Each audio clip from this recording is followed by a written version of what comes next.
લેસા પસરો આ ગ્લામર જો સૂર્યચંદ્ર ને એના પર જો તો સૂર્યમાં પ્રકાશ આવનારા આત્મા છે. સૂર્ય અને ચંદ્ર બોલે આ બનાવે ડોળે. સૂર્ય અને ચંદ્ર બોલે આ બનાવે ડોળે. સૂર્ય અને ચંદ્ર બોલે આ બનાવે ડોળે. સૂર્ય અને ચંદ્ર બોલે આ બનાવે ડોળે. હોરે ઝોલા નાખનારો કોણ કોનો આ ખેલ છે.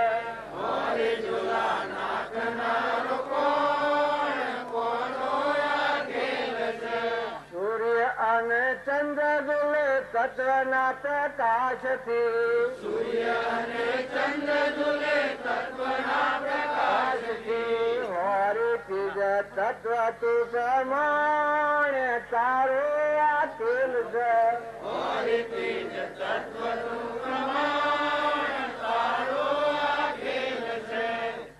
જો આત્મા ભાવ પ્રાણી માત્ર માં આત્મા ભાવ થયો તો પાછી વર્તી વળી જાય.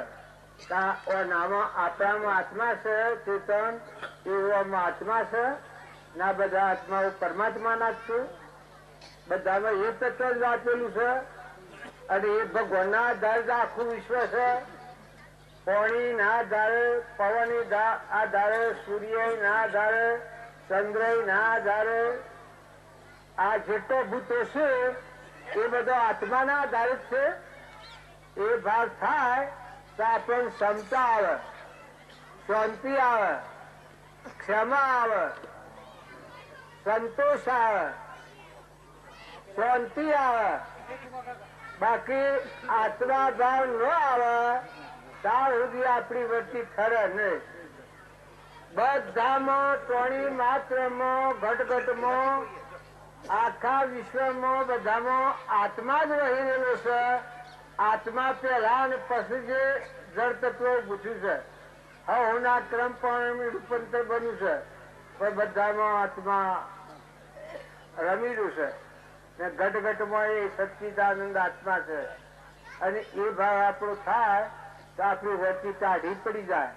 કસાયો મટી જાય, મમતા મટી જાય, આપણું અભિમાન મટી જાય, ગળી જાય. હમન તોમને દફતર ગુમ થઈ જાય.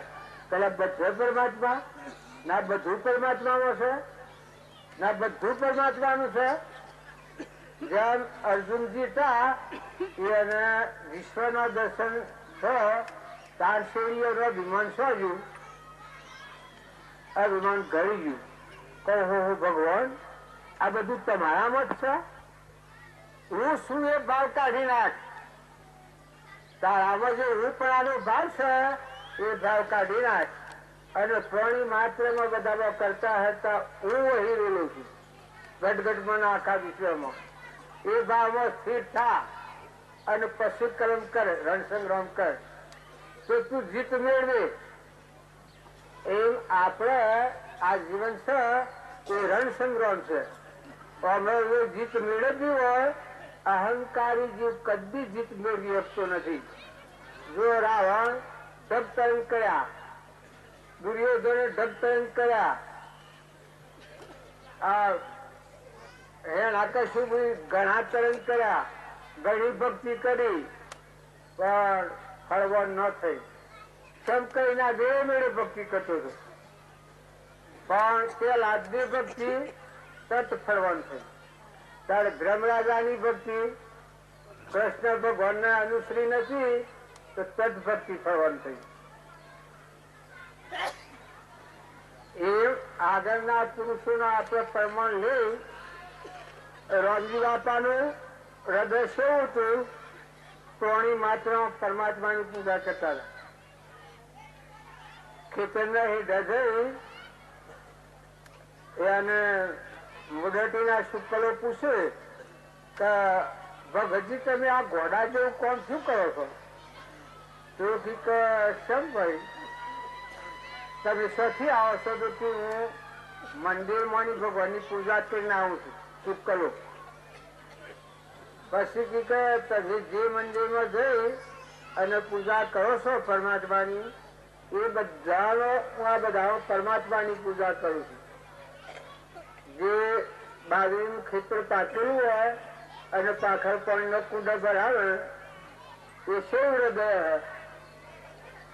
નાથુ બાપુ રોમની પીડીઓ રોમના ખેત સુખી ભરીએ બધા પેટ. રોમની પીડીઓ રોમના ખેત સુખી ભરીએ બધા પેટ.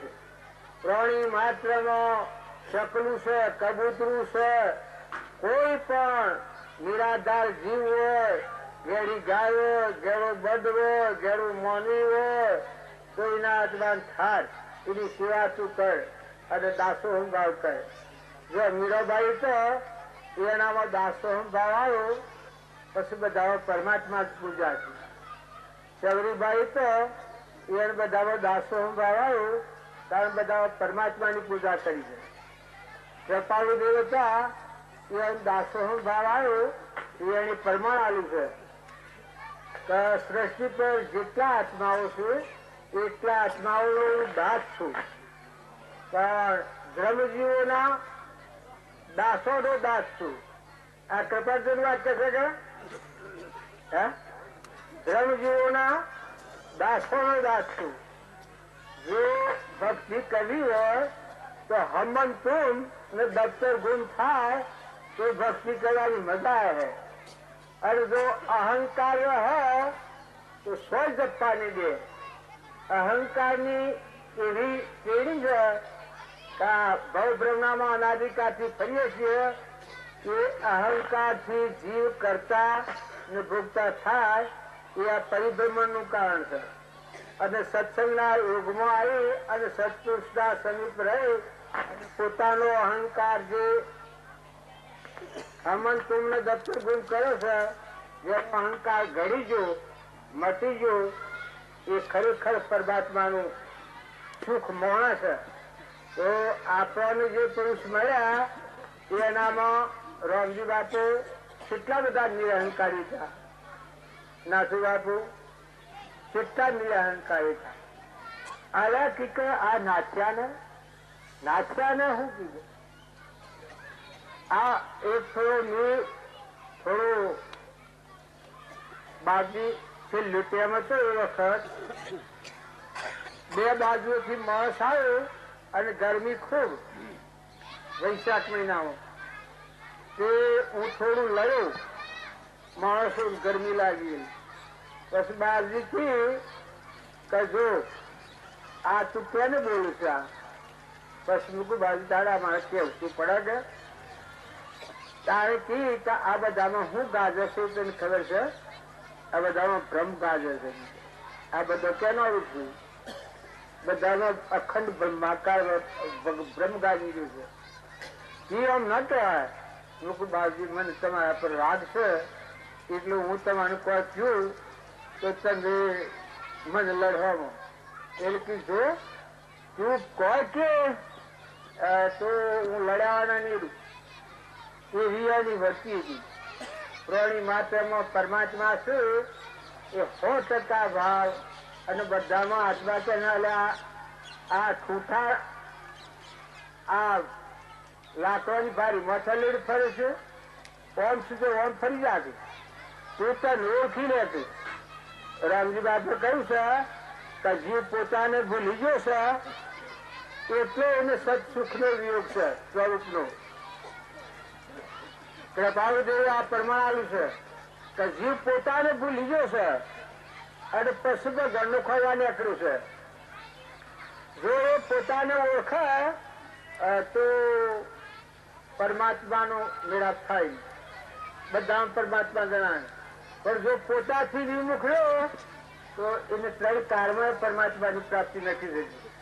તો આપણે બધા પાછા વળવાનો માર્ગ છે, શાંત થવાનો માર્ગ છે, નિર્મળ થવાનો માર્ગ છે, નિર્વેદ થવાનો માર્ગ છે, દાસોહમ ભાવ કરવાનો માર્ગ છે, દઢીપણું મૂકી દેવાનો માર્ગ છે. દઢી થવાનો માર્ગ નથી. ગણના ધણી, ગોમના ધણી, નોમના ધણી, રૂપના ધણી ધણી થવાનો આ માર્ગ નથી. દઢીપણું મુકાઈ જાય. રાવણ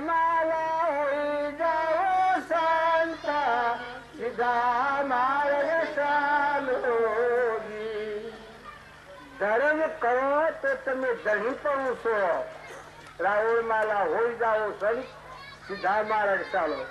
દાસોહમ ભાવ એ મોટા મોટી ભક્તિ છે. ગમે તે ભગત નો શબ્દ હોય પણ પ્રાણી માત્ર પરમાત્મા છે એ જો દાસોહમ ભાવ આવે તો એનામાં ક્ષમા હે, શાંતિ હે, સંતોષ હે, હૃદયમાં ચેતન ચેતન ના ભાવ પર જાગ ભાવાય, મમતા મટી જાય, ધણીપણું મટી જાય અને બધામાં પરમાત્મા વહી ગયેલા છે. ગઢ ગઢમાં આખા વિશ્વમાં પરમાત્મા સિવાય કોઈ સજ ને આપણે જન્મ ગાળીએ છીએ ને ભક્તિ થાય ચેતન ને ગાળે. આ તો છે જેના હૃદયમાં ચેતન જાગૃત થાય એ બધામાં ચેતન ને ગાળે. અને જ્યાં સુધી ભક્તિ હૃદયમાં ના જાગે, આત્મા આત્માના ભાવ પર ના તાર જન્મ બાળે. આ જુદું ને જુદું, જુદું ને જુદું, જો જાય તો જુદું ને જુદું, હાલા હળગાવતો જ રહે. જળ ભાવ થી મુકાય અને ચેતન ચેતન ના ભાવ પર આવે તો આત્મામાં શાંતિ વળે, પોતાને શાંતિ વળે અને બધા આત્માઓને શાંતિ વળે. અને જો તમે એ ઘણી ઈચ્છા છીએ એ એક મહેમાન થઈ રહેવાનું છે. આ હું આવીને બેઠો છું, આ જે કરીશ હું ધણી થઉં તો શું લાગે તમને કે મગજ ગણે સહકેલું છે? ન લાગે? બધાને થાય હવે મગજ સહકી ગણે. પણ જો હું કાલે હમણાં નથી, પેલા હમણાં આવ્યો છું, હમણાં નથી, પછી હેન ગણી પૂરું કરવાનું. કારણ તું જે ઘેર જન્મ્યો છે એ પેલા નતું, આજે જન્મ્યો છે અને કાલે તું રવાના થઈ જવાનું. અનુ ધણી તું નથી, ધણી તો ત્રણ લોક નો નાશ પરમાત્મા છે. તો બધામાં પરમાત્મા વહેલા છે એ ભાવ રાખવાથી પોતાનો અભિમાન ઘડી જાય અને બધામાં દાસોહમ ભાવ આવ્યા, બધામાં તુહી તુહી નો ભાવ આવ્યા તો ઠંડકા હે, આત્મામાં શાંતિ આવે. નકર ઉગ્રતા થાય તો શાંતિ ના આવે, એ તો ઉકળાટ થાય મન. તો આપણે બધા નિર્મળ થવા છીએ. સમર્યા સંત સદા સુખ પાવે, નિર્મળ નિર્મે નાચા, પળ મે પાપ કટે કાયા કા, પળ મે પાપ કટે કાયા કા, નિજે નિરંજન આચાઓ સદવાય, હરિજન હરિ કો દાતા. જો આપણે નિર્મળ થવું હોય તો બાઈઓ હોય કે ભાઈ હોય ગમે તે હોય, પણ આપણે તો નિર્મળતા લાવવી છે, નિર્વેદ બુદ્ધિ કરવી છે, દાસોહમ ભાવ કરવો છે. જો ધણી થશે તો ધણીપણાથી મુકાઈ જવાનું છે. ધણી તો પરમાત્મા છે, આખા વિશ્વના ધણી, એને કોઈ પોષી વળ્યું નથી. પણ જેનો અંતરનો પડદો તૂટી જાય, અહમનો પડદો તૂટી જાય, એ પરમાત્મા બધામાં જોઈ શકે છે 100% તું. અને અંતર પર મળવો એ ગમે એટલા ધમમ પસારા કરે પણ પરમાત્માના દર્શન ન થાય. અને જેના અંતરનો પડદો ખરી જાય, હમન તું દફતર ગુમ થઈ જાય, એ પરમાત્મા મોજ રમે. એને તમે ના કરતો હોય એ પરમાત્મા મળ્યો. મોજ જુઓ તો એ છે, બાયણે જુઓ તો એ છે, બધામાં તુહી તુહી છે. એ ભાવ આપણામાં લાવીએ તો કોઈનાથી આપણને રાગ દ્વેષ ન રહે. રાગ દ્વેષ થી આપણને બંધન છે. રાગ કે તો દ્વેષ, રાગ દ્વેષ કરીએ એટલે આપણે બંધનમાં આવીએ છીએ. પણ રાગ અને દ્વેષ એ જે ભૂલી ગયો ને બધામાં પરમાત્મા તુહી તુહી તુહીના ભાવ કરવું તો આપણને શાંતિ રહે. ને રોગજી બાપાનો માર્ગ છે એ તો પરભાવથી ઉતરી પડી ને આત્મામાં શાંતિ પામી ગયેલા, સ્વરૂપમાં લીન થયેલા, અંતર્મુખ થયેલા, સ્વભાવ અંતર્મુખ થયેલા. નાથુબા તો અંતર્મુખ પેલા છે. જેટલા આગળના પુરુષો થશે એ અંતર્મુખના સ્વરૂપમાં લીધેલા. અને એ માર્ગ આપણે નીકળીએ તો થોડું તપાસીને જુઓ અને પછી હેડો.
પ્રત્યક્ષ સદગુરુ સમનયે પરોક્ષ જીન ઉપકાર એવું લક્ષ્ય થયા વિના ઉગે ના આત્મ વિચાર. પ્રત્યક્ષ સદગુરુ સમનયે પરોક્ષ જીન ઉપકાર. શ્રીમતી કહે છે કે જ્યાં સુધી જીવને એવું નક્કી ન થાય કે વર્તમાને વિદ્યમાન એવા સતપુરુષ સમાન મારું હિતશ્રી ભૂતકાળમાં અનંત તીર્થંકરો ભગવંતો અને મહાત્માઓ સંતો થઈ ગયા. એમાંથી કોઈ પણ વર્તમાન કાળની અંદર જે મહાપુરુષો વિદ્વાન હોય એના જેવું ઉપકારી અન્ય કોઈ નથી. આટલું નિશ્ચય ન થાય, 100% આટલું નક્કી ન થાય ત્યાં સુધી જીવ ભગવતના રસ્તા ઉપર આગળ ચાલી શકે નહીં, અથવા તો ભગવાનનો રસ્તો એ સમજી શકે નહીં, અથવા તો ભગવત તરફ જવા માટેનો કયો રસ્તો છે એ પણ નક્કી ન કરી શકે.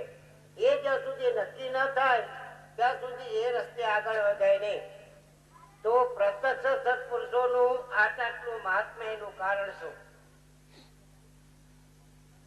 જે મહાન પુરુષો થઈ ગયા એ અત્યારે આપણી અંદર કોઈ પણ પ્રકારની ભૂલ હોય એ ભૂલ કહેવા માટે આવે નહીં. પણ વર્તમાને જો વિદ્વાન હોય તો એમના શરણે જઈએ તો આપણી ભૂલ આપણને સમજાય. સત્પુરુષો એટલે દર્પણ. દર્પણ ની અંદર આપણે મોઢું જોઈએ તો આપણા મોઢાની અંદર જ્યાં જ્યાં ડાઘ છે એ દેખાય. અન્ય બીજા બધા અંગની અંદર આપણે આપણું બધું અંગ જોઈ શકીએ, પણ આપણા પોતાના મોઢાની ઉપર કોઈ પણ ડાઘ હોય તે જોવા માટે દર્પણ જોઈએ. તો સત્પુરુષો, મહાપુરુષો, સંતો એ કહેવામાં આવે છે કે જે દર્પણ જેવા હોય, કે જેમના સાનિધ્યમાં જવાથી આપણી જે ભૂલો છે, આપણા અંતઃકરણની અંદર જે ભૂલના કારણે આપણે પરમાત્માથી સતત સુખથી વિયોગમાં છીએ એ આપણને સમજાય. શાસ્ત્રોની અંદર શાસ્ત્ર એટલે શું છે? દવાનો સ્ટોર રૂમ છે. દવા એની અંદર બધી જાતની છે, પરંતુ જ્યાં સુધી ડોક્ટર પાસે નિદાન ન કરાવીએ અને દવા ન લખાવીએ ત્યાં સુધી એ દવા કઈ ઉપયોગમાં આવી શકતી નથી.